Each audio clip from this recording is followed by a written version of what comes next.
Hi, everyone. My name is Freddie Wright. I'm Digital Director here at Wheeler Digital. Thanks for joining our webinar today called New Year, New Social. Today we'll be going through some new trends for 2021 as far as social media marketing. We'll also get into some new technologies that Wheeler Digital is rolling out.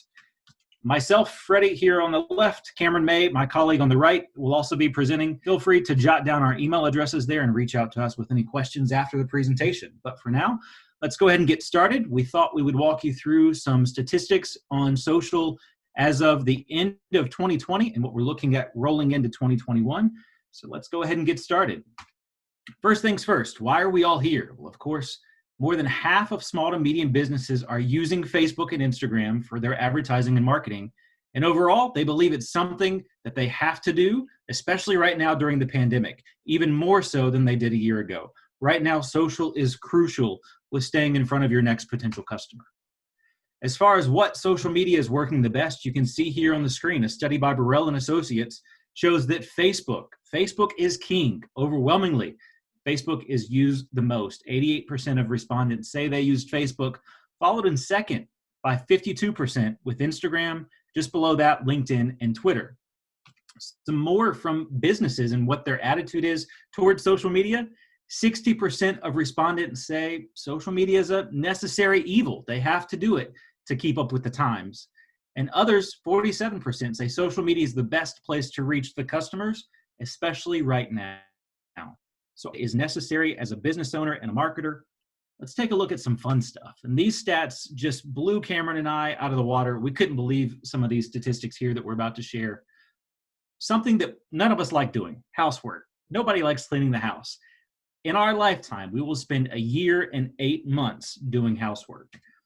Socializing, something we all love, might enjoy a little bit more. A year and 11 months out of our life would be spent socializing. Shopping, something that I really don't care for. 2 years and 2 months is spent shopping. 3 years and 7 months eating and drinking. But here's the kicker. Social media is king. We're spending 6 years and 8 months of our lifetime using social media. Followed by 8 years and 4 months watching TV. That now goes into, of course, traditional TV, but OTT and over the top and all of those videos that you can do digitally to target your next customer. And sleeping. 26 and a half years spent sleeping. But again, 6 years, 8 months using social media in your lifetime. So we know that people are using social, but how much a day are they using it? Facebook, you can see here at a glance, 58 minutes a day is what we're spending on Facebook, 53 minutes a day on Instagram, 40 minutes on YouTube, 49 and a half minutes on Snapchat, and from there we start to drop off pretty drastically. Pinterest, about 14.2 minutes. Twitter, this one was surprising to me, only a minute of usage a day on Twitter and less than a minute on LinkedIn. But that's not to say that we should throw those to the wayside. Pinterest, Twitter, and LinkedIn, although Facebook and Instagram are king, Pinterest, Twitter, and LinkedIn are perfect solutions for some businesses. At Wheeler Digital, of course, as you know, we take every client as something unique. We sit down with you, become a part of your team, and learn what is different.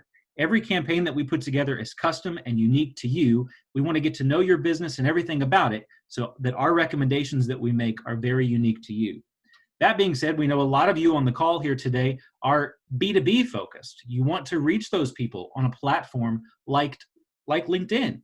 So we don't want you to throw that to the wayside again. You can see here on the screen, even though people aren't spending a lot of time on a daily basis on the LinkedIn software, you can see that with LinkedIn, you're reaching all age demographics 26 plus. So it is a great software to reach people, especially in the B2B category.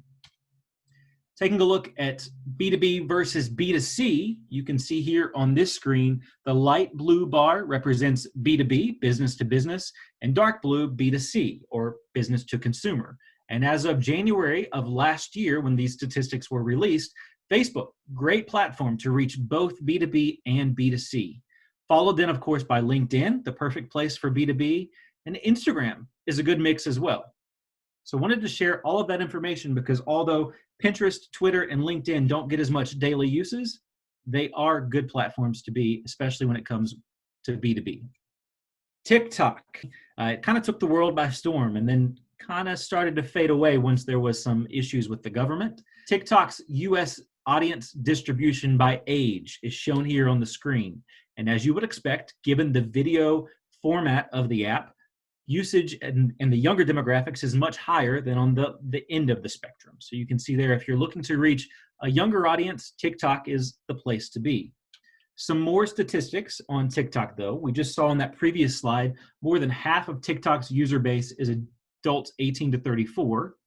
Last year, TikTok actually surpassed Instagram to become the second favorite social media among teens. TikTok, however, appeals to lower income adults. In fact, adults in middle to higher income are less likely than average to use the app. Instagram, in fact, over-indexes on usage of people who have household incomes of 100,000 or more. So if you're looking to reach that more affluent audience with a higher household income, Instagram is the place to be. Taking a look at social media networks here, kind of in summary, of the people who use social media, of course, I've said it before, Facebook is king. You can see that right here on the screen, followed again by Instagram, Pinterest, and Twitter. So all of that being said, we've given you some statistics on social media, what worked in 2020, what changed throughout the pandemic. Even though we're still in those kind of uncertain times here in the beginning of 2021, there are some new social engagements that are rolling out, and Wheeler Digital has some new technologies that we're excited to share with you. So I'm going to hand this over to Cameron May, my colleague. He'll walk you through some new technologies. And then after that, we'll follow up with 4 free things that you can do right now on your own to help you with your social media marketing. So I'll go ahead and hand this over to Cameron. Yeah, thanks, Freddie. Okay, so let's go into what the new technologies are that Wheeler Digital specifically is bringing to the table and using to show their clients success in the coming year. First off, social mirroring ads. What the heck is a social mirror ad? Well, basically, it's a social media ad that's running off of social media on various websites and apps. What am I talking about? It would probably just be easier to show you an example. So in this video here, you're seeing a user on Bloomberg.com, and even though they're not on Facebook, they've just been served a Facebook video post by Yankee Candle. So there's a case in point of a social ad being served off social. If I were to, I don't know, click this Learn More button, what happens then? Well, that's going to take you through to the landing page for Yankee Candle, so I can go around and try to find like a lawnmower scented candle for my living room, or I could up at the top click on the Facebook logo or the client name, and hey, just like on a Facebook post, it's taking me through to the Facebook page. I'm even able to do things like comment, and share, do all of the things that I'm used to doing on social media, but it's being served to me off of social media. So what actually is happening there? Well, here's another example, but we're talking this time about Twitter. So Yankee Candle has a tweet that they have made, and there it is right there on the Twitter platform. And what's being done is you're actually getting that tweet and using it to, just as the name would suggest, mirror that tweet onto a website in the form of a social mirroring ad. So this is exactly what we're talking about here. You would have the ability to then click on the Twitter logo or on the client name and go through to the social media business page, or you could click on the Learn More button and go through the website or landing page in question, or you can do all the fun things that we like to do on social media, like comment, share, etc. So, by the way, if you do a social mirroring campaign, you'll note that you're going to get a breakout of all of those in the monthly reporting so that you know what people want to do for their next step. Do they want to engage with you on your social page? Do they want to engage with you on your website?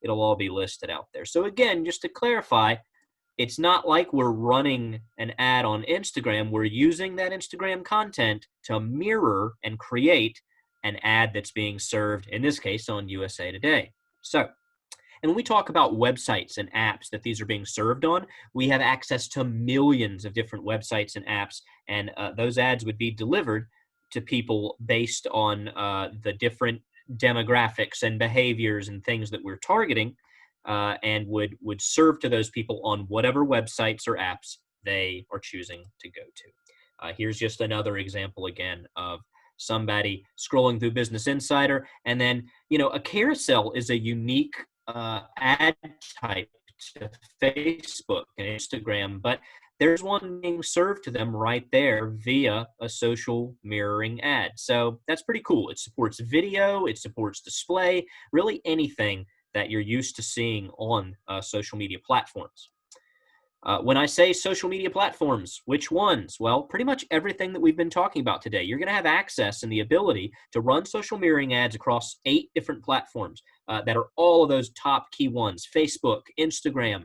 If Twitter is a priority for your business, if you're in the B2B industries, LinkedIn is a really crucial. Like, here's an example of a social mirroring ad from Deloitte being featured on LinkedIn, which totally makes sense since they are very much a B2B technology company.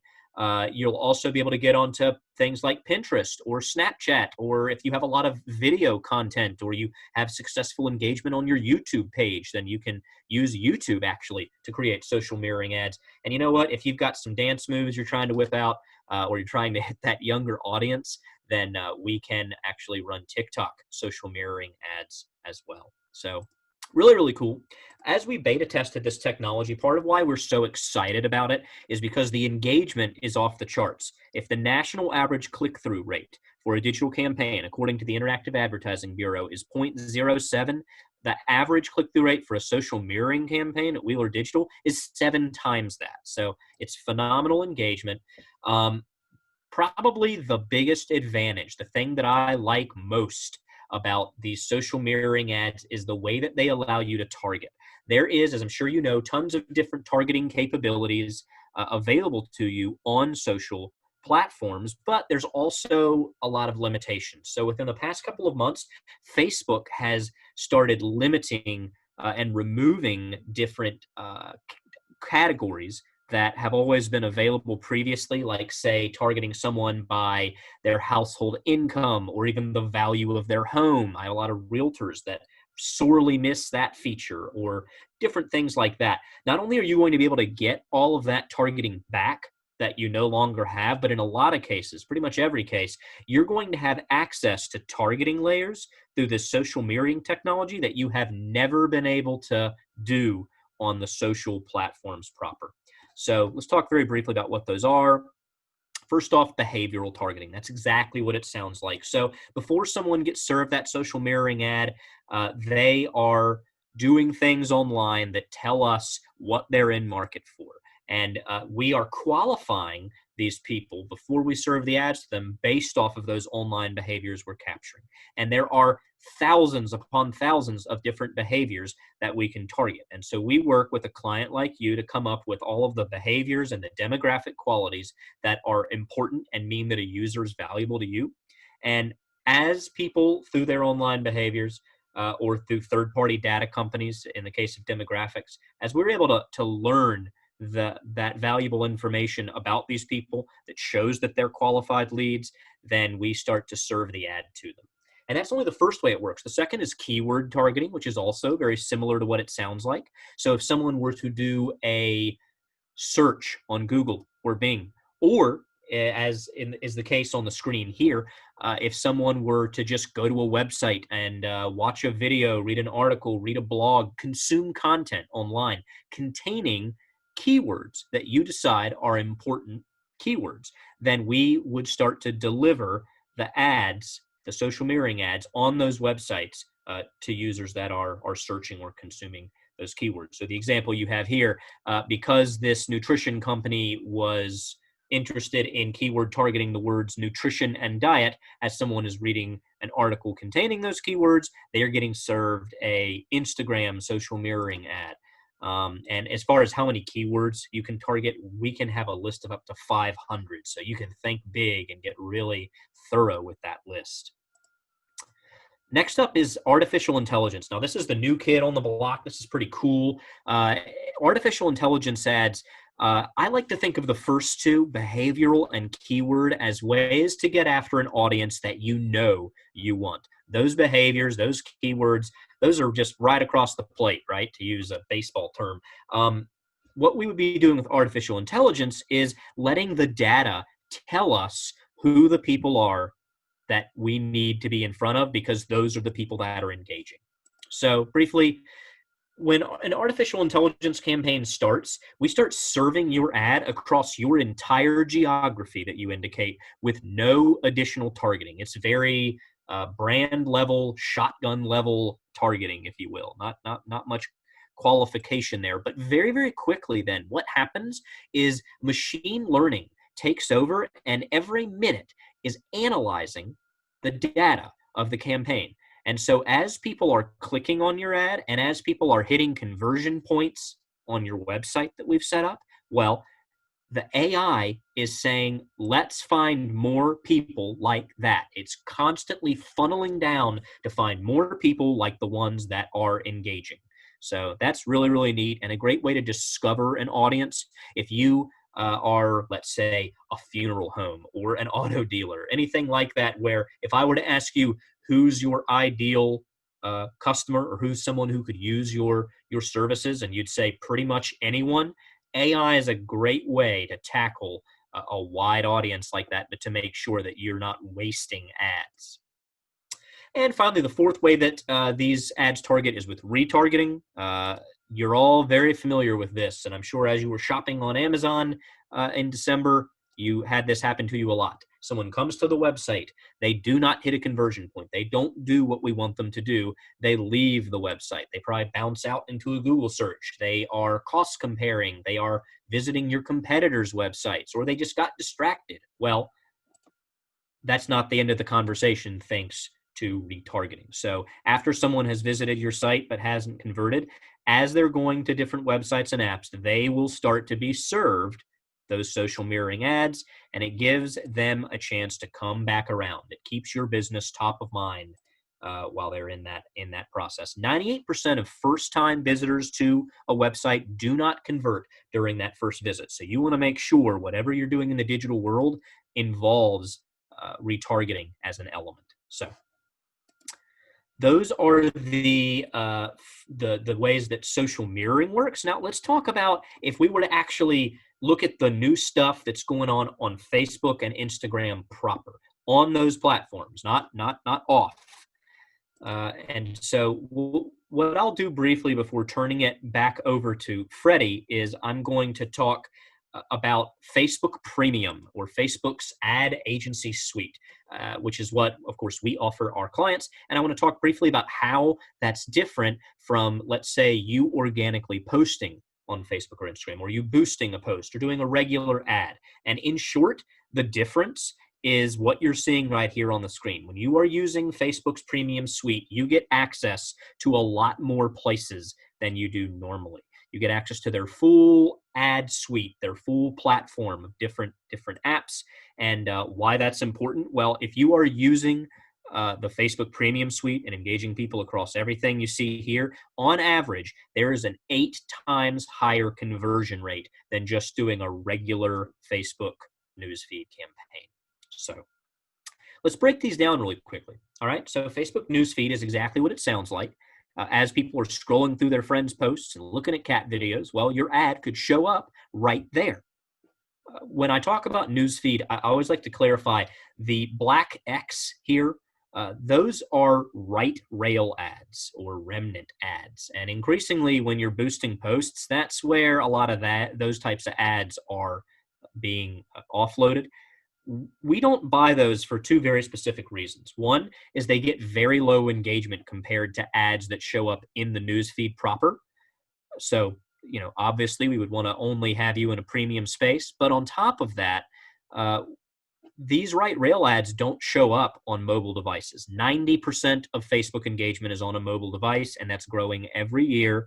So we want to make sure that we are in front of where people are choosing to engage. So next up is Facebook Messenger ads. So if someone fits the targeting we have in place, but they don't even get onto Facebook proper, they just open up Messenger because they want to talk with their friends or their family. Well, what you're seeing here is a Facebook ad that's being served on Messenger in that app. And Facebook Messenger is the #1 messaging app in the world. It's the top mobile app by number of downloads in both the Apple and Google stores. and most people use it as their default messaging and texting app. So it's a very valuable place to be. Next up is the Facebook Audience Network, or the FAN. So Facebook has created its own little ad exchange. They've gotten a group of about 18,000 apps that have agreed to let Facebook serve Facebook ads on their real estate. So if someone fits your targeting for your campaign, but they aren't getting on Facebook or Instagram, it doesn't matter. The ad can be served to them on any of the apps or sites that are part of the Facebook Audience Network. When you add Facebook Audience Network into a campaign, on average, that step alone increases conversions by 15% over just having it in the newsfeed. So that's really valuable space. Also, the latest update on the Facebook Audience Network is that to eliminate instances of people accidentally clicking on an ad, the FAN does not count clicks anymore for people who bounce out of a client's website in less than 2 seconds after clicking the ad. So if it was a mistake and they bounce out really quickly, then those people are not counted as clicks, and that's a great way to, again, eliminate waste. Same thing with instant articles. So instant articles, Facebook has become really, really good at making sure that people never actually leave Facebook. So if you're browsing on Facebook and, like the example here, you see a New York Times article and you want to read more of it, great. Well, what Facebook doesn't want you to do is actually leave Facebook and go to NewYorkTimes.com.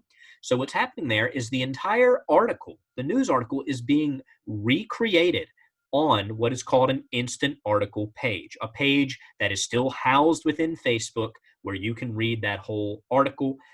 Therefore, the ads that show up when you're reading an article you found on Facebook, those are not New York Times website ads. Those are instant article ads. We could have your ads showing up there from the people that we're targeting on Facebook. People click on instant articles 20% more, by the way, than mobile website articles. So they get wonderful engagement.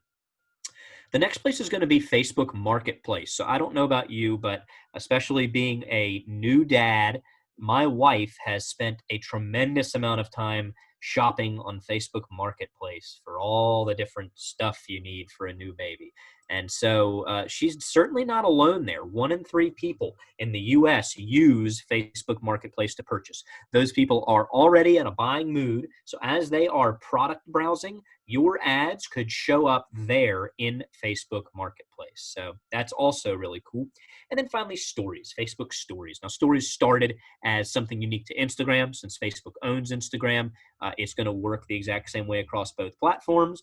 As you are swiping through your friends' stories, like this peculiar one here, what's going to happen is there's going to be a full screen ad that would show up just like that. Really, really cool. 34% of people said that after seeing a product that was advertised to them in a story, they went to a store to look for it, according to an Ipsos survey. So that's pretty cool. And next up, Instagram as a whole. So everything that I've just talked about for Facebook can be done on Instagram. I get asked a lot by clients who aren't sure if their ideal target actually uses Instagram or if they're just on Facebook, if Instagram is worth their time.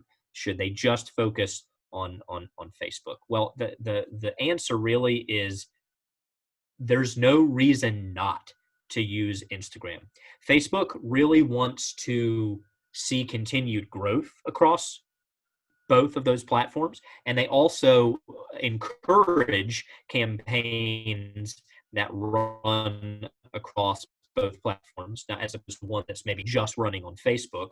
So, not only is it going to mean that you just get higher engagement and prioritization from Facebook when you're running across both, but the really cool thing is that it's not as if you have to allocate a certain amount of your ad dollars towards Instagram and a certain amount towards Facebook. I like to view it as one campaign that has one set of targeting, that has one agreed budget. And if a user who fits that targeting goes to Facebook, the ad will be served to them there. But if they go into Instagram, the ad will be served to them there. So it doesn't really cause any increase in cost, and you're only going to see higher engagement when you're running across both Facebook and Insta. And so next, normally what I would do is I would start taking you through all the different types of ad creatives that we can do for Facebook and Instagram ads. But instead, I'm going to pass the virtual mic back to Freddie, and he's going to specifically talk about the ad types that are new for 2021 and how those can be useful for your business. So, Freddie. All right, thank you, Cameron. What we wanted to talk about here are the brand new Facebook lead ads and Facebook offer ads. You can see here on the screen an example of what we call Facebook and Instagram lead ad. What this allows you to do is take a normal Facebook ad that we've all become accustomed to running and accustomed to seeing on our Facebook news feed, and now it allows us to capture information from people who are seeing the ad. So let me take a step back here. Looks like a normal ad. If someone clicks that Book Now button in that lower right-hand corner, this example is for a dentist office. If somebody clicks the Book Now button, it then opens up a form that is pre-populated with that potential customer or potential client's information. It pre-populates their first name, email address, and phone number, all things that we told Facebook when we signed up for our Facebook account. So now Facebook is pre-populating that information. That being said, if someone wants to update it or put a different phone number or information, they can do that. But as soon as they hit the next button, what happens is that information is sent straight to the admin of your Facebook page. So in essence, you now have a hot lead to be able to follow up on. This person has said, hey, I was served your ad. I'm in the target. I am in need of dental help or whatever the case may be. I clicked Book Now. I gave you my information. I submitted it. Now it's in the admin's hands on your Facebook page. So definitely encourage those people to reach out and follow up. So that's what we call the Facebook and Instagram lead ad. The example that I gave uses the Book Now button, but you can see here on the screen, that call to action button can change. It could be a subscribe button, an apply now button, get quote, learn more, sign up, any types of those things we can run these Facebook and Instagram lead ads with. The other one that we wanted to go through is the Facebook offer ad. And this essentially is a way for us to be able to serve up digital or mobile coupons. So many of our clients have asked us over the past 3 or 4 years, what can we do with mobile coupons? And we've never really found an effective way to be able to do mobile couponing until this. So this is an ad type that is only available on Facebook. It's not available on Instagram. And with this, again, it is essentially putting coupons in the hands of people on Facebook.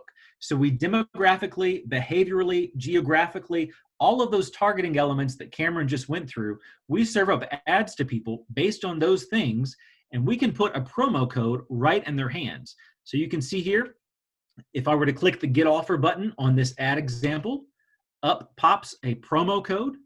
I can then click the Shop Now button to go to the client's website where that promo code is applied in the shopping cart on that e-commerce website. If instead we would rather use a coupon for in-store, what you can do is click the Save for Later button. That then saves to your phone, populates a map of how I can get to your store, and then when I come into your store, I can simply show that promo code or that coupon, if you will, and then someone at the cash register inside of your store can help me with saving some money. So those are our Facebook offer ads and our Facebook and Instagram lead ads that we have just rolled out. All right, moving on. We promised at the end of the webinar, we would show you 4 very actionable things that you could do right now to help improve your social media strategy. All of these are free things that you can do. I'll go ahead and start with those. Strategy number 1 that we wanted to talk about, we've given you all sorts of tools to help you try to figure out which social media platforms you should be taking advantage of. And then from there, we've talked about what types of ads might work on those social media platforms. But let's take it a step further. Let's talk about the content that you should be posting on your Facebook and Instagram page. Cameron mentioned this before. A lot of people say, should I be on Instagram? Should I be focusing more on Facebook? What should I be doing? Our recommendation, do both. Facebook and Instagram, it's free, do it. But another recommendation, don't spend a lot of time on posting. Why, you might say? You might say, we just went through this whole 45-minute webinar, and now you're telling me don't spend a lot of time? Why? Well, here it is. Facebook says, on average, only 2% of your fans or the people who like your page will ever see one of your posts on their Facebook page. Facebook has basically said the day will come when you have to pay to play on Facebook. And that's essentially where we are. Same story goes on Instagram. 70% of Instagram posts go unseen. So Instagram's new algorithm focuses more on past page engagement when they choose what content people will see. So in order to be seeing this new content that you're posting, they must have engaged with something previously. So although we've given you all these tools and we're telling you to post on Facebook and Instagram, don't spend a ton of time doing it. Also, don't spend a ton of time focusing on growing your fan base. Growing your presence is not about increasing your page likes. The number of likes on your pages, like we just said, it's not an indication of how your content is going to perform. Again, only 2% of people who like your Facebook page will ever see a Facebook post that goes up. You want quality over quantity, and random fans, they're useless. A lot of our clients early on with Facebook ran contests where they were giving away prizes to the 1,000th person or the 10,000th person who liked their Facebook page. Of course, someone's going to like it and enter the contest to try to win something, but then from there, they're kind of useless. They're not engaging with your brand. They're not doing anything to make your cash register ring.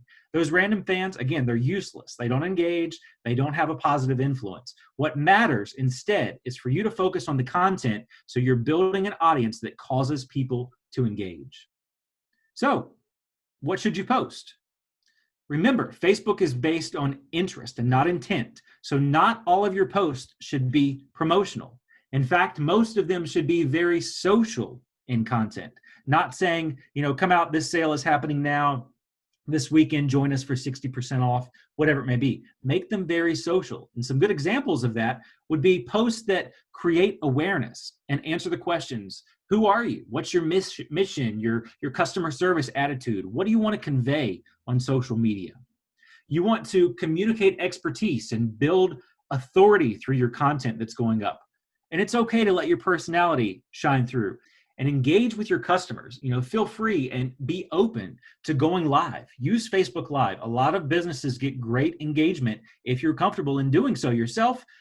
Go live. If you're the business owner, if you're the marketing director, whatever your role is, if you are comfortable in front of a camera, we encourage you to go live and do a Facebook or an Instagram live. Video gets much higher engagement than a regular post. Also, posting any type of video series or a how-to video, any of those things are really good. Also, notice what your fans are saying online. So many people put a post up and then they don't monitor what's being said on that post. So definitely interact with customer comments, respond to their questions, be positive and helpful, but also listen to critiques. You can answer some of those critiques and questions on social media itself for the public to be able to see, but know when it is the right time to take it into a private message so that not everyone is seeing it and therefore interacting and engaging and continuing to light a fire, if you will, of a customer who wasn't happy, maybe. Definitely know when to take something into a private message. Some more things that you should know about what you should be posting as far as content. Definitely focus on content that doesn't age. Things like video tutorials and testimonials, interviews with any of your happy clients or happy customers, any type of industry news or things that have happened recently in the industry. All great things that you could post that's evergreen and is not going to expire. All right, moving on to strategy 2. We just said that using both Facebook and Instagram are good things, but this is key here. This is pretty cool. Facebook prioritizes campaigns that run across both Facebook and Instagram. So this neat trick will help you to post to both of those platforms simultaneously. So first thing you want to do is go to your Facebook business page. So log into your Facebook account, navigate to your Facebook business page. Once that pops up, you want to click the settings button.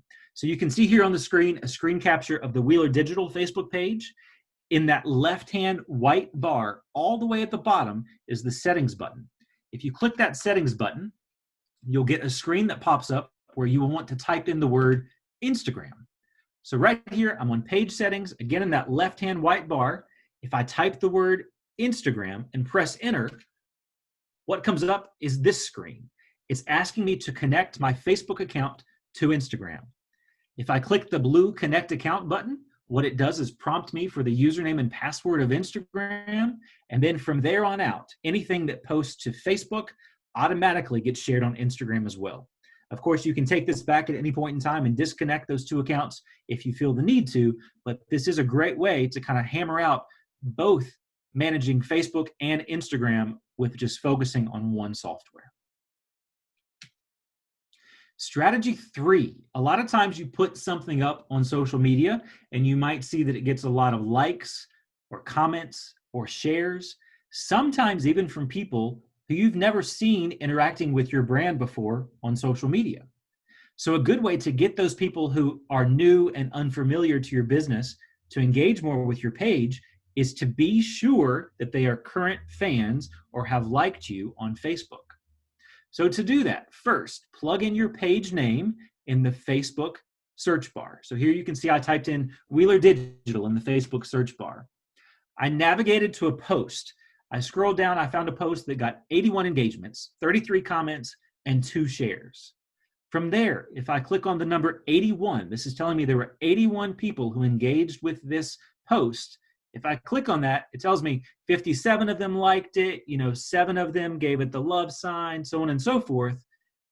More importantly, though, on the right-hand side, I can see of those people who engaged with that ad and reacted to it, how many of them have liked me already on social media. And it also gives me an invite button for those people who have not. So simply click that invite button. They get a pop-up on their end to say, in this case, Wheeler Digital has invited them to like you on Facebook. They will know that they interacted with something that you just shared on social media. So more times than not, they will accept that invitation. So this is a good way to build an audience that will engage with you because they've already proven that. They've already done something to engage with your brand. So why not invite them to like you or follow you on Facebook so that you can continue staying in front of them with fresh content? Last thing here is strategy 4. One of my favorite things to share, actually. A lot of you who manage websites, own a business, are a marketing director, whatever your title are, you know what Google Analytics is. And in fact, this is kind of another little known secret. A lot of people don't realize that Facebook has something that tracks some of the same things on a social media level that Google Analytics does on a website, Facebook Audience Insights. And what we'll do is walk through how to find this and some of the things that it does for you. But we also have available a white paper that we're more than happy to send out to you. If you're on the call today, we will be sending that to you via email. But if it's something that you are watching after the live call, please feel free, send us an email, info@wheelerdigital.com, and we will share this with you so that you can set up your Facebook Audience Insights and understand how that works. So again, first thing you want to do is log into your Facebook business page. First, log into your Facebook personal account, then navigate to your Facebook business page. Then the white bar that pops up across the top of your Facebook business page, as you can see there, circled in red, we want to click that Insights button. This allows us to learn what your fans and followers want. We've said it before in this webinar. If you're a current client or someone we've already talked to or worked with, you know that every single digital campaign that we build is custom and unique. Something that works for client A is not going to work for a customer in client B. Something that works for a client in Virginia will not work for a client in Florida. We know that. All of our testing and our campaigns that we have run have proven that time and time again. So that's why we really become a part of your team, get to know your business and your goals, and we start to gather custom information on your business and your next customer's social media habits. And this is one of those tools that we use, Facebook Audience Insights.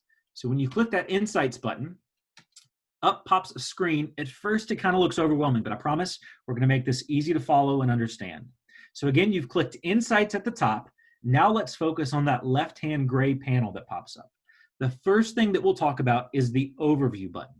When you click Overview, generally this section populates to giving you data on the last 7 days. What we encourage you to do to get a better picture, a full picture, is to go to the last 28 days. And this gives us full picture of the last 28 days, how many people were engaging with you on social media, page views, post reach, all of those types of things that you can see here on the screen. Looking at each one of these blocks, page views, we see right here, the number of page views was 323 in this time period, which in this situation was up 111%. So a great number. We see the page views are increasing. If you're like me, I'm a very visual learner. You might be listening to this and understand it, absolutely understand it. But when you hang up on this call and you go to take these actions and do these things yourself, you might think back, I have no idea what he said. And I understand that. So not only will we, again, we'll share out the white paper that we wrote, but in addition to that, if you click these info buttons next to each and every single one of these, it gives you a definition. So you can see here the definition of page view is the number of times a page's profile has been viewed by both people logged into Facebook and those logged out. So that helps us now to realize 323 times our page, our profile has been viewed in the last 28 days. Let's take that a step further. Down here at the bottom, post engagements. Again, I clicked on that info button. I don't remember what it means, so I clicked info. I see there that it's up 274%. Post engagements, the definition that it gives me is the number of times people have engaged with a post by liking, commenting, or sharing. Back to that left-hand gray bar, let's go down to the reach button. If you click reach, what loads is this line graph that shows us post reach, or the number of people who had any post from your business page enter their screen. This is an estimated number, but it definitely helps us to get a better picture of what's working as far as content. Right here, as an example, on the 6th of this month, you can see is where we peaked. So there were 766 organic post reach. What that says to us is we need to go back, and on February 6th, the day that is here as the peak of this graph, we need to see what post went up, and whatever that was, it worked for us. And we need to start to duplicate that content and start to post more things like that. If we continue to scroll down that page, we see again another line graph that helps us to see number of reactions, comments, shares, and where those came from. So again, back that February 6th range, 4th through 8th, whatever went up in those few days, we need to take a look at that content that went up because it got a lot of reactions, comments, and shares. Back to that left-hand gray side, if we click the post button again, up at the top, what we are seeing now is a button that says when your fans are online. I've mentioned it a couple times now. Everything about your business and your social media presence is different than every single other business on the call here. I know we have a lot of different industries represented here, from real estate to auto to marketers, event planning. Everything is represented on this call today. And I guarantee you, if we were to go through this exercise with each and every single one of you, your data of when people are on your Facebook page and engaging with it, none of them will be the same. So I encourage you to definitely do this one. In the left gray bar, click on the post button. Then at the top, click the button that says when your fans are online. In this example, this client in particular, you can see the best time for this business to post is Tuesday through Friday, 9 o'clock in the morning through 9 o'clock at night. You can see after 9 o'clock at night, that line graph just takes a plummet. People are not engaging with this business on Facebook after 9 o'clock. Other businesses out there, we see this spike after the kids are in bed and parents sit down and they're navigating on their phone and scrolling social media. Some businesses, that's when they should be posting and engaging with people on Facebook. But in this example, after 9 o'clock, this business should not be interacting or making a post. Down a little bit further on this screen, you can see the reach. So in this scenario, you can see the most recent posts that went up on this client's Facebook page and exactly how many people were reached by each of those posts. Also, it shows us the engagement, how many people liked it, shared it, commented. All of those things are seen right here in this one screen. So taking a look down a little bit further, the fourth one on the screen, it says it's Taco Friday. That was a reach of 90. So that says to me, people like social content like that, not business content, but very social content, giving a look behind the curtain. So that's what I would encourage this client to do, is give a look behind the curtain on their business life day to day. Back up to the top of this post screen, if you click on the button there at the top that says post types, it actually shows you what type of content your audience is engaging with more. We can see here that the average reach of a photo posted to this particular client's page is 233, whereas a link is only 119. Still a strong number, but I would say to this client, post as many photos as you can. The third button there across the top is called Top Posts from Pages You Watch. This is actually a really neat feature on your Facebook page that's hidden. If you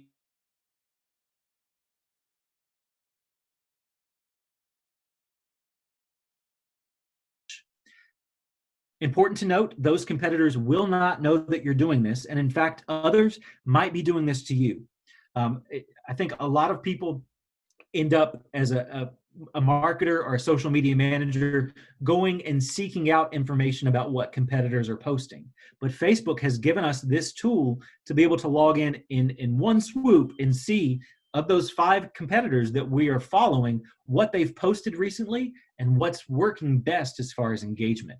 So definitely set this up. Again, you can choose up to 5 top posts from people and clients you watch. Back now to that left-hand gray bar again, if we come down and we click on the people button, what this shows us is more demographic information. It shows us information about your fans, your followers, the people that you've reached, and the people who have engaged with you on social media. So as you would expect, it breaks out women and men, also their locations. So important to note where they are so that you can start to tailor some of the content that you're posting based on where people are coming to your Facebook page from. So we can see here in this example, the most people to this particular client's Facebook page came from Lynchburg, followed by Roanoke. But then a little bit further down, we also see a Martinsburg, West Virginia, and a Winchester, Virginia. So we want to be sure we're also including those people in our content that we're posting up as well. All right, so that about sums up everything that we had to talk to you about today. We wanted to show you some trends that happened in 2020 and some statistics about where you should be on social media moving into 2021. We wanted to show you some new things that we were rolling out. And also we gave you those 4 free actionable items that you can take advantage of right now. Again, my name is Freddie Wright. I'm Wheeler Digital's digital director here. Cameron May, my colleague who you heard from earlier, digital specialist here at Wheeler Digital. Our contact information is here on the screen. We encourage you to please, if you have any questions, need any help, want to talk to someone, please reach out to us. Our email address is again there on the screen. Thank you for joining us today. Thank you for watching, and we hope to talk to you soon.